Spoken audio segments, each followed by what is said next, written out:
이 세상 모든 어머니 아버지를 향한 사랑의 마음을 전하며 오늘은 조금 특별한 이야기를 들려드리려 합니다. 바쁜 일상 속에서도 아버지를 위해 최선을 다했던 내 모습이 떠오릅니다. 그러나 어느 순간부터 아버지의 몸에 설명할 수 없는 상처들이 나타나기 시작했고, 그 배경에는 내가 가장 믿었던 사람의 배신이 깊숙이 숨어 있었습니다. 나는 43살 이승우입니다. 오늘 이렇게 내 이야기를 꺼내놓게 된 것은 바로 아버지 때문입니다. 71살의 이만섭, 내 아버지는 경북 구미에서 홀로 지내시다가 작년 겨울부터 서울로 올라오셨습니다. 그때만 해도 나는 아버지와 더 가까이 지낼 수 있다는 생각에 마음이 따뜻했습니다. 처음 이상한 낌새를 느낀 것은 아버지께서 서울에 오시고 몇 주쯤 지났을 때였습니다. 퇴근 후 발걸음을 서둘러 아버지가 지내시는 아파트에 들렀을 때 차가운 겨울바람이 현관을 통해 불어오고 있었습니다. 한겨울인데도 현관문이 활짝 열려 있었습니다. 서울은 더 춥다며 두꺼운 패딩을 챙겨 입으셨던 아버지가 웬일인지 싶어 발걸음을 서둘러 안으로 들어갔습니다. 거실에는 푸른빛 텔레비전 불빛만이 어둠을 밝히고 있었고, 아버지는 그 앞에 앉아 태평하게 저녁 뉴스를 보고 계셨습니다. 내가 문이 열려 있던 이유를 물었을 때 아버지의 얼굴에는 멋쩍은 미소가 번졌습니다. 택배를 받으면서 문을 닫았다고 생각했는데 깜빡했나 보다고 하셨습니다. 그 순간만 해도 단순히 연세가 드셔서 깜빡하신 것이라 여겼습니다. 하지만 비슷한 일들이 하나둘 반복되기 시작했습니다. 가스레인지는 켜놓은 채 잊어버리셨고, 방금 했던 이야기를 다시 꺼내시기도 했습니다. 언젠가는 지갑을 어디에 두었는지 몇 시간이나 찾으셨고, 냉장고에 넣어둔 반찬을 찾지 못해 끼니를 거르신 적도 있었습니다. 그리고 가장 충격적인 순간은 손주들의 이름을 헷갈리시던 때였습니다. 내 아이들의 이름을 항상 정확히 기억하시던 아버지가 어느 날 큰 아이를 작은 아이 이름으로 부르셨습니다. 그것도 한 번이 아니라 여러 번, 정정해 드려도 다시 혼동하셨습니다. 그날 밤 나는 누나와 길고 무거운 통화를 나누었고, 결국 아버지를 병원에 모시기로 결정했습니다. 하얀 병원 대기실에서 검사 결과를 기다리는 동안 나의 가슴은 납덩이처럼 무거워졌습니다. 설마 아닐 거야 라는 희미한 희망을 붙잡고 있었지만, 의사의 입에서 나온 말은 내 머릿속을 하얗게 비워버렸습니다. 의사는 조심스럽게 아버지의 상태가 조기 치매 증상을 보인다고 말했습니다. 다행히 약물로 진행을 늦출 수 있는 단계라고 했지만 그 말이 위로가 되지는 않았습니다. 13년 전 어머니를 하늘나라로 보내고 홀로 살아오신 아버지의 모습이 눈앞에 아른거렸습니다. 진단을 들은 순간 옆자리에 앉아있던 누나는 눈물을 삼키며 내 손을 꼭 붙잡았습니다. 그런데 아버지는 오히려 우리를 다독이셨습니다. 아버지는 아직 멀쩡하니 걱정하지 말라는 말씀과 함께 여전히 든든한 기둥처럼 우리 앞에 서 계셨습니다. 하지만 나는 그 순간 결심했습니다. 아버지가 편안하게 지내실 수 있도록 무언가 조치를 취해야 한다고요. 그렇게 누나와 길고 진지한 상의 끝에 우리는 요양보호사를 구하기로 했습니다. 아버지의 일상을 도와드릴 누군가가 필요했고,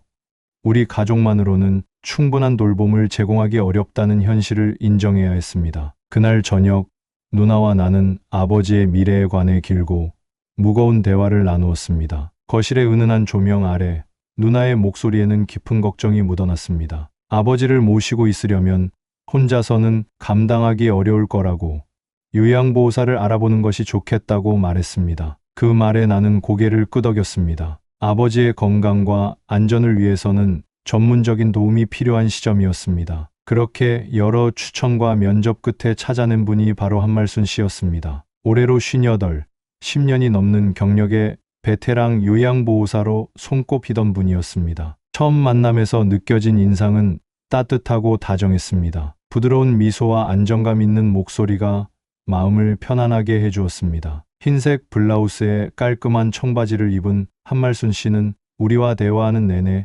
진심 어린 관심을 보였습니다. 작은 메모장을 꺼내든 말순 씨는 아버지가 좋아하시는 음식과 일상 습관을 하나하나 물어보며 꼼꼼히 기록했습니다. 아버지의 약 복용 시간부터 좋아하시는 반찬, 평소 즐기시는 TV 프로그램까지 세세한 부분을 놓치지 않으려는 그녀의 모습에 믿음이 갔습니다. 누나와 나는 서로를 바라보며 안도의 미소를 지었습니다. 한 달에 400만 원. 결코 적은 금액이 아니었지만 아버지의 안전과 건강을 생각하면 조금도 아깝지 않았습니다. 내 직장은 아버지 댁에서 꽤 떨어져 있어 낮 시간대에 자주 찾아뵙는 것이 불가능했습니다. 퇴근 후 얼굴만 잠깐 뵙는 것으로 위안을 삼아야 했지만 다행히 내 아내 백서진이 종종 들러 아버지를 챙겨주겠다고 했습니다. 그녀의 따뜻한 제안에 마음이 한결 가벼워졌습니다. 말순 씨는 기대 이상으로 아버지를 잘 돌봐주셨습니다. 아침부터 저녁까지 아버지의 식사를 정성껏 준비하고 정확한 시간에 약을 챙겨드리며 날씨 좋은 날에는 근처 공원으로 산책도 함께 나가셨습니다. 특히 매일 아침 치매 예방에 좋다며 생강차와 도라지차를 정성스레 끓여드린다는 이야기를 들었을 때는 가슴 한 구석이 뭉클해졌습니다. 내가 해드리지 못하는 정성을 대신 전해주는 것 같아 고마운 마음이 컸습니다. 처음에 아버지는 낯선 사람이 집에 들어와 자신을 돌본다는 사실에 불편해하셨습니다. 말순 씨를 멀찌감치 두고 경계하는 눈빛으로 바라보셨죠. 하지만 시간이 지날수록 그 거리는 좁혀졌습니다. 어느 날 방문했을 때 아버지와 말순 씨가 거실 한가운데 놓인 바둑판 앞에 마주 앉아 있는 모습을 보았습니다. 아버지가 평소에 좋아하시는 바둑을 함께 두며 웃음을 나누고 계셨습니다. 말순 씨, 이거 오늘도 내가 이겼지? 아버지의 목소리에는 오랜만에 듣는 자신감과 즐거움이 묻어났습니다. 네네, 아버님, 다음 판은 제가 꼭 이길게요. 말순 씨의 대답은 진심 어린 친근함으로 가득했습니다. 그 모습을 보는 것만으로도 가슴이 따뜻해졌습니다. 아버지에게 새로운 친구가 생겼다는 사실이 참 다행이라는 생각이 들었습니다. 치매라는 진단 앞에서도 일상의 작은 기쁨을 찾아가시는 아버지의 모습이 자랑스러웠습니다. 그러던 어느 날 저녁 식사를 준비하던 아내가 문득 말했습니다. 퇴근하고 나면 자신이 종종 아버지를 뵐 거라고, 집에만 계시면 답답하실 테니 함께 시간을 보내드리겠다고 했습니다. 아내의 그 말이 그때는 정말 고마웠습니다. 나 역시 그런 마음이었으니까요. 더 자주 찾아뵙고 싶은데 현실적으로 어려웠던 내 상황을 알아주는 것 같았습니다. 그 이후로 나는 조금 마음을 놓았습니다. 회사에서는 야근하는 날이 많았고 프로젝트마다 쏟아지는 업무에 정신이 없었지만 그래도 아버지는 잘 지내시겠지라는 생각으로 스스로를 위로했습니다. 말순 씨의 정성과 아내의 방문이 아버지에게 충분한 위안이 되리라 믿었습니다. 하지만 시간이 흐르면서 이상한 점들이 눈에 들어오기 시작했습니다. 말순 씨가 종종 전화로 전해주는 보고 속에서 느껴지는 미묘한 걱정들이었습니다. 어느 날은 아버지가 평소보다 식사를 현저히 적게 하셨다고 했고, 또 다른 날에는 밤중에 4~5번이나 잠에서 깨어 불안해하셨다는 이야기였습니다. 그리고 가장 신경 쓰이던 한마디가 있었습니다. 서진 씨가 오신 날마다 아버님이 유독 불안해 보이세요. 말순 씨의 그 말을 들었을 때 나는 그저 아버지의 치매 증상 탓이라 넘겼습니다. 익숙한 사람도 순간순간 낯설게 느껴지실 수 있다고, 그런 증상이 간혹 있다고 의사가 설명했던 기억이 났으니까요. 지금 생각해보면 그때 조금 더 세심하게 살펴봤어야 했습니다. 하지만 당시에는 바쁘다는 핑계로, 피곤하다는 변명으로 아버지의 표정 하나, 몸짓 하나를 깊이 들여다보지 못했습니다. 그저 표면적으로 보이는 평온함에 안주했을 뿐이었습니다. 그리고 아버지는 여전히 말순 씨 옆에서 미소를 지으며 매일 아침 정성스레 준비된 생강차와 도라지차를 마시고 계셨습니다. 하지만 지금 돌이켜보면 그 미소 뒤에는 무언가를 숨긴 사람의 불안함이 스며 있었던 것 같습니다. 마치 무엇인가 말하고 싶지만 차마 입 밖으로 내지 못하는 비밀을 간직한 사람처럼 말입니다. 시간은 물처럼 흘러 어느덧 앙상했던 나뭇가지에 새싹이 돋아나는 봄이 찾아왔습니다. 바쁜 일상 속에서도 한말순 씨 덕분에 아버지에 대한 걱정은 한켠으로 미뤄둘 수 있었습니다. 매일 오는 그녀의 짧은 메시지들이 안도감을 주었습니다. 오늘 아버님 식욕 좋으셨어요. 오늘은 공원에서 산책하셨어요. 약 잘 드셨습니다. 그런 소식들이 제게는 일종의 확신이 되었습니다. 아버지는 잘 지내고 계신다는. 그런데 어느 화창한 봄날이었습니다. 회사에서 중요한 프로젝트 회의가 한창이던 도중 주머니 속 휴대폰이 짧게 진동했습니다. 발표를 하던 중이라 확인할 수 없었지만 계속되는 진동에 불안함이 스며들었습니다. 잠시 후 확인해 보니 발신자는 한말순 씨였습니다. 평소 문자로 소소한 보고만 주시던 분이라 순간 가슴이 철렁 내려앉았습니다. 회의실을 잠시 나와 전화를 받자마자 들려온 한말순 씨의 다급한 목소리가 귓가를 울렸습니다. 아드님, 큰일 났어요. 아버님이 다치셨어요. 그 순간 귀가 먹먹해지며 주변의 소리가 모두 사라진 것 같았습니다. 입술이 바짝 말라가며 떨리는 목소리로 물었습니다. 네, 어떻게 된 거예요? 서진 씨랑 산책을 나가셨다가 미끄러지셔서 왼쪽 다리가 부러지신 것 같아요. 지금 응급실로 가는 중이에요. 그 말을 듣는 순간 몸속에 피가 얼어붙는 듯 했습니다. 회의실 문을 박차고 나가는 제 다리는 자꾸만 휘청거렸습니다. 엘리베이터를 기다리는 시간조차 길게 느껴졌고 주차장으로 뛰어가는 내내 머릿속은 아버지의 모습뿐이었습니다. 운전대를 잡은 손은 땀으로 미끄러웠고 신호등 하나하나가 저를 막아서는 것 같았습니다. 병원에 도착했을 때 아버지는 이미 응급실에서 왼쪽 다리에 깁스를 하고 계셨습니다. 창백한 얼굴로 누워 계신 아버지 옆에는 서진이 잔뜩 울먹이며 앉아 있었습니다. 그녀의 눈은 붉게 부어 있었고 손수건으로 계속해서 눈물을 훔치고 있었습니다. 진호 씨, 미안해. 내가 부축을 제대로 못해서. 서진의 두 손은 아버지의 발끝을 꼭 쥐고 있었지만 어딘가 어색했습니다. 그녀의 눈물도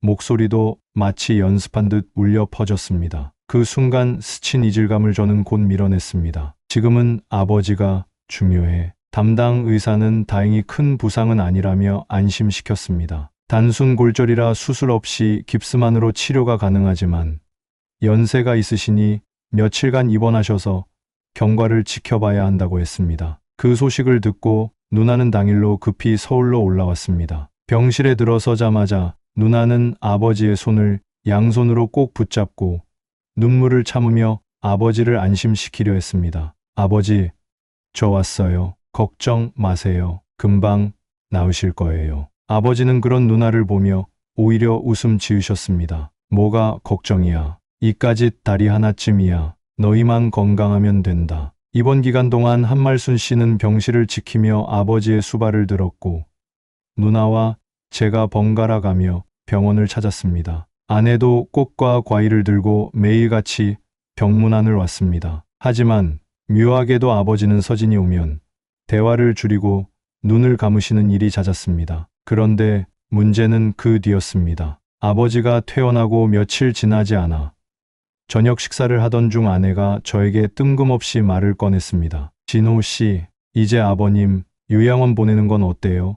그 말에 저는 순간 얼어붙었습니다. 젓가락을 든 손이 공중에 멈췄고 아내의 얼굴을 바라보았습니다. 그녀의 표정은 무척 진지했습니다. 갑자기 왜 그런 얘기를 해? 제 목소리에는 당혹감이 가득했습니다. 아내는 한숨을 깊게 내쉬며 말을 이었습니다. 치매도 있으시고 사고도 잦으시고 솔직히 한말순 씨 혼자 감당하는 것도 이제 힘들어 보인다고 했습니다. 요양원에서는 전문적인 케어를 받을 수 있고 우리도 마음 편히 아버지를 뵐 수 있을 거라고 덧붙였습니다. 그녀의 말투는 어딘가 냉정했습니다. 마치 오래전부터 계획한 듯한 논리정연함이 느껴졌습니다. 정말 아버지를 위한 걱정일까 싶다가도 뭔가 가슴이 쎄했습니다. 12년을 함께한 아내의 말이 처음으로 의심스럽게 들렸습니다. 아버지 집에서 계시는 거 좋아하셔. 제 단호한 말에 아내는 그제야 미소를 지으며 대답했습니다. 그래요. 뭐 당신이 그렇게 생각하면. 하지만 그날 밤 저는 우연히 부엌에서 통화하는 아내의 목소리를 듣게 되었습니다. 물을 마시러 나왔다가 어둠 속에서 빛나는 아내의 휴대폰 화면과 조용히 대화하는 그녀의 모습이 눈에 들어왔습니다. 네, 요양원 비용이요? 아니요, 요양보호사보단 훨씬 싸네요. 매달 얼마나 절약되는 건가요? 전화를 끊고 돌아선 그녀는 저를 발견하고 살짝 놀란 듯 했지만 곧 평소처럼 행동했습니다. 마치 아무 일도 없었다는 듯이 웃으며 침실로 돌아갔습니다. 하지만 저에겐 그 짧은 대화가 오래도록 머릿속을 맴돌았습니다. 아내는 왜 요양원 비용을 알아보고 있을까? 그리고 이상한 점은 또 있었습니다. 다음날 아버지를 뵈러 갔을 때 한말순 씨가 저를 부엌으로 불러 조심스럽게 말을 꺼냈습니다. 요즘 아버님이 서진 씨가 오시는 날마다 많이 불안해하세요. 밤에도 잠을 못 이루시고 서진 씨 오시기 전날은 식욕도 없으세요. 그 말을 듣는 순간 그제서야 퍼즐 조각이 하나가 맞춰지는 듯했습니다. 돌이켜보니 아버지가 자꾸 며느리를 피하려는 것처럼 느껴졌던 순간들이 하나둘 스쳐 지나갔습니다. 병원에서도 집에서도 서진이 다가가면 아버지의 눈빛이 흔들리던 순간들이 기억났습니다. 하지만 전 그저 피로에 지쳐 있었고 오랜 시간 함께한 아내를 믿고 싶었습니다. 설마 그런 생각에 모든 의심을 접어두고 그냥 넘겨버리고 말았습니다. 아내를 의심한다는 것 자체가 저에겐 큰 배신처럼 느껴졌으니까요. 그날 밤 잠든 아내의 얼굴을 가만히 바라보며 저는 생각했습니다. 그녀의 숨소리는 평화로웠지만 제 마음속에는 점점 거센 파도가 일었습니다. 내가 뭔가 놓치고 있는 건 아닐까? 아버지와 아내 사이에 무슨 일이 있는 걸까? 달빛이 창문으로 스며들어 아내의 얼굴을 비추는 가운데 저는 지금껏 보지 못했던 그녀의 또 다른 면을 상상하며 밤을 지새웠습니다. 그리고 또 며칠이 흘렀습니다. 봄비가 내리고 갠 창문 너머로 햇살이 비추던 날들 사이로 제 마음속에는 어두운 의심이 점점 자라나고 있었습니다. 아버지는 퇴원 후 집으로 돌아오셨지만 예전처럼 밝은 모습은 찾아볼 수 없었습니다. 그저 거실 소파에 앉아 TV를 본다고 하시면서도 실제로는 창밖을 멍하니 바라보는 시간이 더 많아졌습니다. 눈동자에 깃든 생기는 점점 사라지고 깊게 펜주름 사이로 말없는 슬픔이 묻어났습니다. 한말순 씨는 어느 날 저녁 저를 현관 앞으로 불러 조심스럽게 말했습니다. 목소리를 낮추며 아버지께서 요즘 밤에도 자주 깨시고 한밤중에 일어나 창가에 혼자 오래 서 계신다고 했습니다. 마치 누군가를 기다리거나 무언가를 두려워하는 듯한 모습이었다고 덧붙였습니다. 말순 씨의 얼굴에는 깊은 걱정이 어려 있었고 이내 또 하나의 이야기를 덧붙였습니다. 서진이 오시는 날이면 아버지가 유난히 경직된 표정을 지으시고 평소보다 말씀도 적어지신다고, 식사도 거의 손을 대지 않으신다고요. 그것도 한두 번이 아니라 패턴처럼 반복된다고 했습니다. 그때도 저는 머뭇거렸습니다. 의심의 실타래가 점점 굵어지는 것을 느끼면서도 감히 그 끝을 따라가지 못했습니다.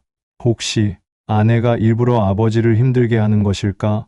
이런 생각이 불쑥 고개를 들었지만 명확한 증거는 없었기에 쉽게 말을 꺼낼 수 없었습니다. 10년을 함께한 아내에 대한 믿음과 아버지를 향한 걱정 사이에서 제 마음은 갈팡질팡했습니다. 그러다 어느 날 우연히 회의가 취소되어 퇴근이 일찍 끝났습니다. 가벼운 발걸음으로 아버지 댁에 들렀다가 문을 열자마자 깜짝 놀랐습니다. 소파에 앉아 계신 아버지의 왼쪽 팔뚝에 퍼런 멍이 선명히 자리 잡고 있었습니다. 달걀만한 크기의 그 멍은 보기에도 심상치 않았습니다. 아버지, 이거 어떻게 된 거예요? 걱정이 가득 감긴 목소리로 물었습니다. 아버지는 제 시선을 피하며 어색하게 웃으셨습니다. 아유, 산책하다 넘어진 거야. 신경 쓰지 마. 하지만 그 웃음은 어딘가 비어 있었고 눈빛은 불안하게 흔들렸습니다. 평소 아버지의 당당하던 눈빛은 온데간데 없고 마치 무언가를 숨기는 듯한 표정이 역력했습니다. 그날 밤 아버지가 주무신 후 저는 결국 한말순 씨를 조용히 불러 물었습니다. 혹시 그날 같이 계셨었나요? 아버지 팔에 멍이 든 날 말이에요. 말순 씨는 잠시 망설이다 깊은 한숨을 내쉬며 말했습니다.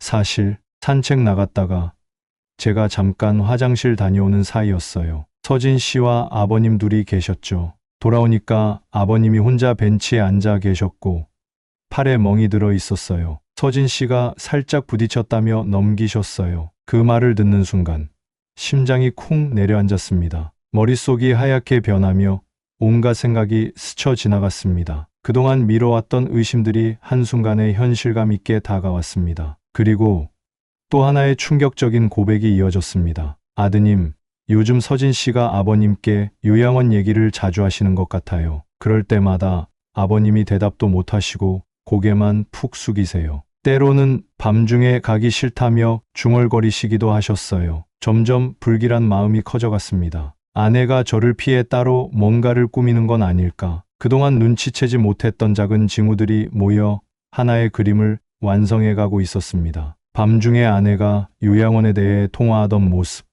아버지의 불안한 표정, 반복되는 사고들, 그 불안은 오래가지 않아 현실이 됐습니다. 며칠 뒤 한말순 씨가 심각한 표정으로 저를 방 한구석으로 불러 조용히 말했습니다. 아드님, 큰일입니다. 방금 아버님 핸드폰으로 보험사에서 전화가 왔어요. 최근 몇 달 사이에 아버님 명의로 보험금이 몇 차례 청구됐다는 내용이었습니다. 확인 전화였는데 아버님은 그런 일 없다고 하셨어요. 온몸에 한기가 느껴졌습니다. 저는 즉시 보험사에 전화를 걸었고 들려온 담당자의 말은 저를 더욱 혼란스럽게 만들었습니다. 총 3건의 보험금 청구가 있었습니다. 다리 골절, 타박상, 최근의 낙상 사고까지요. 모두 아버님 명의로 된 보험에서 청구되었습니다. 청구인은 백서진 님이셨고요. 전화를 끊고 나서 한동안 말을 잇지 못했습니다. 머릿속은 혼란스러웠지만 한 가지 사실만은 분명했습니다. 더 이상 눈을 감고 있을 수 없다는 것. 저는 그날 밤 단단히 결심했습니다. 이제는 확실한 증거를 잡아야 한다.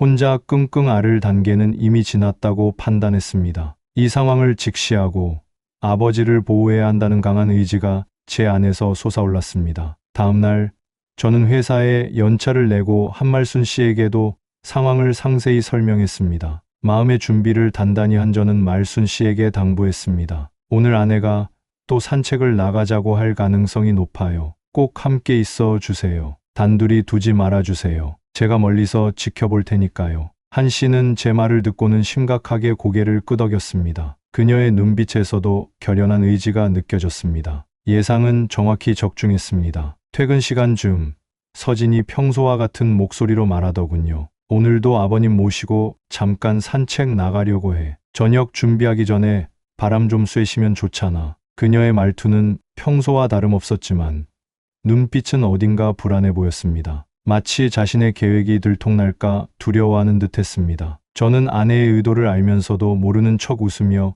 고개를 끄덕였고 그녀가 아버지를 데리고 나간 후 서둘러 뒷따를 준비를 했습니다. 서진은 이번에도 사람 없는 공원 쪽으로 아버지를 이끌었습니다. 어스름한 저녁 무렵 공원은 한적했고 곳곳에 그림자가 짙게 드리워져 있었습니다. 다행히 이번엔 한말순 씨도 동행했지만 서진은 틈을 보며 한 씨에게 일부러 심부름을 시키듯 말했습니다. 저기 근처 슈퍼에서 물 좀 사다 주시겠어요? 산책하다 보니 목이 마르네요. 한 씨가 망설이는 기색을 보이자 서진은 조금 짜증 섞인 목소리로 재촉했습니다. 괜찮아요. 저희 여기 벤치에 앉아 있을게요. 금방 다녀오시면 되죠. 말순 씨는 불안한 표정으로 제게 눈짓을 했지만 저는 미리 계획해둔 대로 나무 뒤에 숨어 그 뒤에서 지켜보고 있었기에 안심시키듯 작게 고개를 끄덕였습니다. 말순 씨가 자리를 비운 그 순간 서진은 아버지를 벤치에 앉히더니 가까이 다가가 속삭였습니다. 제가 있는 곳에서도 들릴 만큼 충분히 큰 목소리였습니다. 아버님, 솔직히 말해봐요. 요양원 가는 거 싫죠? 그래서 제가 미리 처리하는 게 낫지 않을까요? 진호 씨도 이제 지쳤을 거예요. 저도 그렇고요. 그 말에 아버지는 입을 다물며 고개를 숙였습니다. 떨리는 손으로 지팡이를 꽉 움켜쥐는 모습에서 깊은 두려움이 느껴졌습니다. 그리고 서진이 아버지를 벤치에서 일으키며 작은 절벽 아래쪽으로 유도하던 순간 저는 숨을 죽이며 핸드폰으로 녹화를 시작했습니다. 손가락이 떨려 화면이 흔들렸지만 서진의 행동과 말소리는 선명하게 담겼습니다. 여기 조용하고 내려가면 산책로가 더 이어져요. 아버님, 저만 믿어요. 오늘로 끝내면 다들 편해질 거예요. 서진의 말투는 부드러웠지만 손짓은 거칠었습니다. 아버지의 팔을 세게 잡아 끄는 모습에 더 이상 참을 수 없었습니다. 그 순간 저는 더는 지켜볼 수 없어 마무 뒤에서 나와 큰 소리로 외쳤습니다. 서진아, 거기서 멈춰. 서진은 뒤를 돌아보며 얼굴이 백지장처럼 굳었습니다. 처음엔 놀란 듯 보였지만 이내 표정을 가다듬고 억지 미소를 지었습니다. 하지만 그녀의 입에서 나온 말은 상상 이상이었습니다. 진호 씨, 왜 그래? 어차피 당신도 불편했잖아. 이 상황 오래 가는 거 싫었잖아. 매일 신경 쓰느라 얼마나 힘들었는데. 숨이 멎는 줄 알았습니다. 마치 얼음물을 뒤집어 쓴 듯 온몸이 차갑게 식었습니다. 그녀는 이미 선을 넘고 있었고 이제는 그 사실조차 숨기려 하지 않았습니다. 보험금도 당신 부담 덜어줄 겸 준비했던 거야. 다 우리 가족을 위해서였어. 뭐라고? 제 목소리는 믿을 수 없는 충격에 떨렸습니다. 그녀는 마치 아무렇지 않다는 듯 웃으며 속삭였습니다. 이젠 다 끝내자고. 서로 속 편하자고. 아버님도 이제 고생 안 하셔도 되고. 분노로 온몸이 떨렸습니다. 10손가락이 꽉 쥐어져 손톱이 손바닥을 파고들었습니다. 그 순간 뒤에서 뛰어온 한말순 씨가 제 팔을 잡으며 경찰에 신고했다고, 곧 도착할 거라고 말했습니다. 서진은 당황하며 뒷걸음질 쳤지만 이미 늦었습니다. 녹화된 영상을 든 제 손은 단단히 떨리고 있었고 그녀의 모든 말과 행동이 증거로 남았습니다. 그녀는 얼굴이 하얗게 질렸고 입술이 파르르 떨렸습니다. 그때 인근에 있던 경찰차가 신고를 받고 도착했습니다. 순찰 중이던 경찰차가 공원 입구에 멈춰 서고 2명의 경찰관이 달려왔습니다. 여기서 무슨 일입니까? 서진은 차마 아무 말도 하지 못했습니다. 한말순 씨가 상황을 설명하는 동안 저는 아버지 곁으로 다가가 그분의 어깨를 감쌌습니다. 아버지는 말없이 저를 붙잡고 떨리는 목소리로 속삭이셨습니다. 진호야, 내 덕분이다. 그 순간 저는 아버지의 떨리는 손을 꼭 잡았습니다. 그 손에서 느껴지는 온기와 안도감이 제 가슴을 뜨겁게 채웠습니다. 아버지의 눈에는 오랜만에 보는 편안함이 깃들어 있었습니다. 이젠 절대 혼자 두지 않겠어요, 아버지. 마음속으로 굳게 다짐했습니다. 그날의 석양빛이 아버지와 제 얼굴을 붉게 물들이며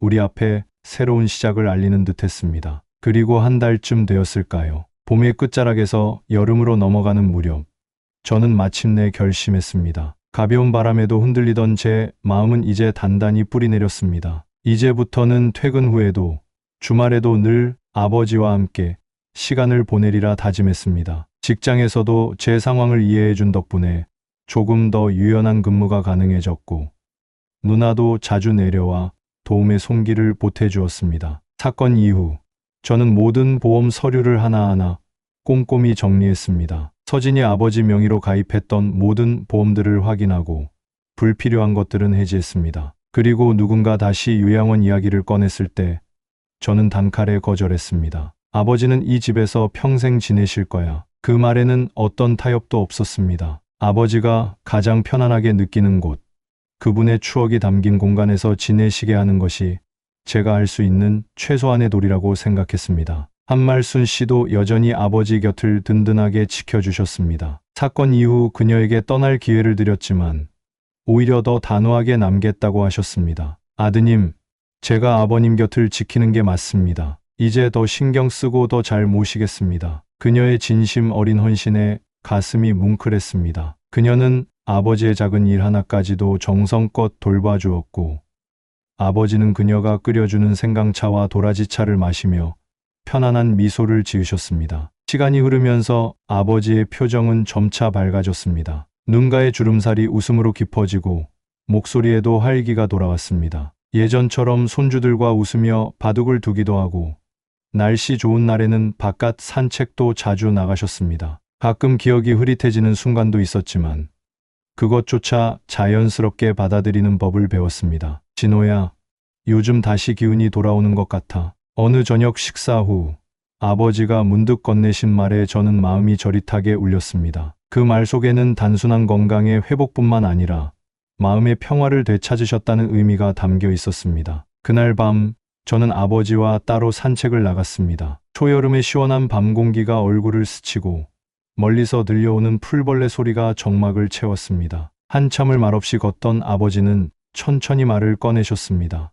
사실 며느리가 몇 번 나한테 요양원 얘기를 했었다. 저는 숨을 죽이며 들었습니다. 처음에는 내가 바빠서 신경 못 쓰니까 전문적인 도움이 필요하다고 했지. 그러더니 나중에는 진호가 원한다면서 설득하려고 했어. 말씀을 이어가시는 아버지의 목소리는 담담했지만 그 속에 숨겨진 아픔이 느껴졌습니다. 그래도 너 힘들까 봐 말 안 했지. 너도 가정이 있는데 내가 문제를 만들고 싶지 않았어. 저는 아버지의 손을 꼭 잡았습니다. 그 손은 여전히 거칠고 따뜻했습니다. 평생 농사일로 굳어진 손마디, 자식들을 위해 희생하신 흔적이 그대로 담겨 있었습니다. 그 순간 아버지의 희미한 미소가 달빛 아래에서 더욱 깊어 보였습니다. 우리 사이에 더 이상의 말은 필요하지 않았습니다. 결국 아내는 경찰 수사 후 보험 사기와 노인학대 혐의로 처벌을 받았고 저희는 이혼 절차도 밟게 되었습니다. 아이들은 처음엔 충격에 빠졌지만 시간이 지나며 서서히 평정을 되찾았습니다. 두 아이에게 상황을 설명할 때는 가능한 한 감정적인 표현을 자제하려 노력했습니다. 어머니에 대한 원망보다는 할아버지에 대한 사랑으로 마음을 채우길 바랐기 때문입니다. 지금 저희 가족은 아버지와 함께 새로운 집에서 지내고 있습니다. 넓지는 않지만 아버지의 방과 아이들의 방이 따로 있어 모두가 편안하게 생활할 수 있습니다. 주말이면 아이들과 함께 직접 장을 보고 간단한 요리도 배우고 있습니다. 마당이 있는 집을 선택한 것은 아버지가 손주들과 함께 할 수 있는 공간을 만들어 드리고 싶었기 때문입니다. 그곳에서 아버지와 손주들이 뛰노는 모습을 바라보는 것은 제게 더할 나위 없는 행복입니다. 아버지, 아이들이 할아버지 덕분에 참 밝아졌어요. 어느 날 저녁, 제가 건넨 말에 아버지는 손주들을 바라보며 말없이 웃으셨습니다. 그 미소 속에 담긴 자부심과 사랑을 보며 저 역시 가슴이 따뜻해졌습니다. 한말순 씨도 여전히 저희 곁에서 큰 힘이 되어주고 계십니다. 이제는 단순한 요양보호사가 아닌 가족의 일원으로 함께하고 있습니다. 가끔 아버지는 창가에 앉아 바깥을 바라보시곤 합니다. 햇살이 비치는 오후면 어김없이 그 자리에 앉아 하늘과 구름,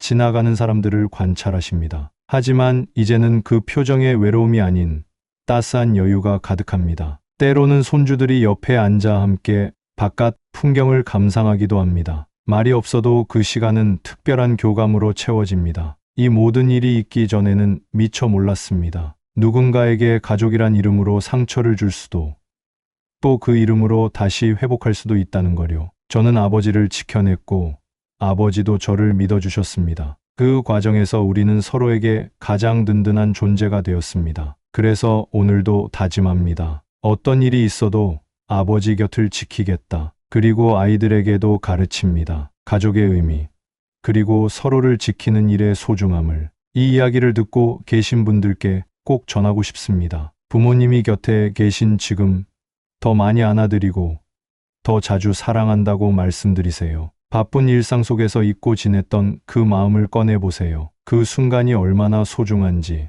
저도 이제야 조금씩 깨닫고 있습니다. 시간은 누구에게나 공평하게 흐르지만 그 시간을 어떻게 채워나가느냐는 우리의 선택에 달려 있습니다. 이 이야기를 통해 우리는 가족의 진정한 의미와 부모님의 무조건적인 사랑을 다시 한번 느낄 수 있었습니다. 때로는 우리가 보지 못하는 희생과 아픔을 감내하시는 부모님의 마음, 그리고 그 마음을 알아차리는 것이 얼마나 중요한지를 깨닫게 됩니다. 삶은 완벽하지 않고 가족도 마찬가지입니다. 하지만 진심 어린 관심과 사랑으로 우리는 서로를 지켜낼 수 있습니다. 여러분의 하루하루가 소중한 사람들과의 따뜻한 순간으로 채워지길 바랍니다. 앞으로도 여러분의 마음을 울리는 이야기로 찾아뵙겠습니다. 오디오북 구독과 좋아요, 그리고 알림 설정을 통해 새로운 이야기를 놓치지 마세요. 함께해 주셔서 감사합니다.